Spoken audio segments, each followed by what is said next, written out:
ஓணம் பண்டிகை எதிரொலி பூக்கள் விலை கிடு உயர்வு.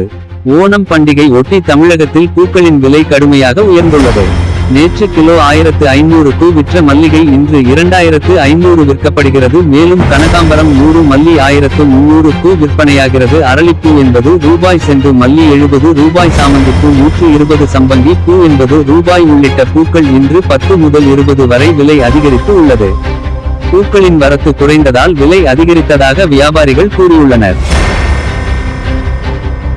டிஜிபிக்களுக்கு அமித்ஷா உத்தரவு. தாக்குதல் ட்ரோன் ஆன்லைன் மோசடியால் பிரச்சனை ஏற்படும் முன்பு தடுக்க நடவடிக்கை எடுக்கும்படி டிஜிபிக்களுக்கு அமித்ஷா உத்தரவிட்டுள்ளனர். தேசிய பாதுகாப்பு தொடர்பான 2 நாள் டிஜிபிக்கள் மாநாட்டில் அவர் பேசினார். அப்போது தீவிரவாத ஒழிப்பு பணிகளில் என்னை ஏவும் காவல்துறை இணைந்து செயல்படுவோம். 2047க்குள் வளர்ந்த வலுவான இந்தியா என்ற மோடியின் லட்சத்தை சாத்தியமாக பணியாற்றவும் கேட்டுக்கொண்டார்.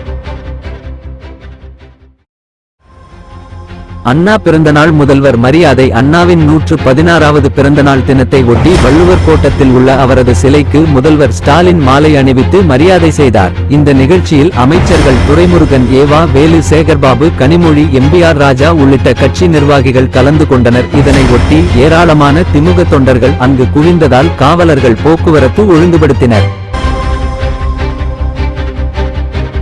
அனுபவம் இல்லா நிர்வாகிகள் தாங்குவாரா விஜய்? தமிழக வெற்றி கழகம் கட்சியை ஆரம்பித்த விஜய் கையோடு மாநாட்டை நடத்த ஏற்பாடு செய்து வருகிறார். தற்போது வரை அவர் கட்சியில் மாநாடு நடத்திய அனுபவம் கொண்ட யாரும் இல்லை. அனைவரும் அனுபவம் இல்லாத நிர்வாகிகள் தான். இதனால் வெளியில் இருந்து வரும் அழுத்தங்களை அவர் தனி ஆளாக தாங்குவாரா என அரசியல் ஆர்வலர்கள் கேள்வி எழுப்புகிறார். இது குறித்து உங்கள் அபிப்பிராயத்தை கீழே பதிவிடுங்கள்.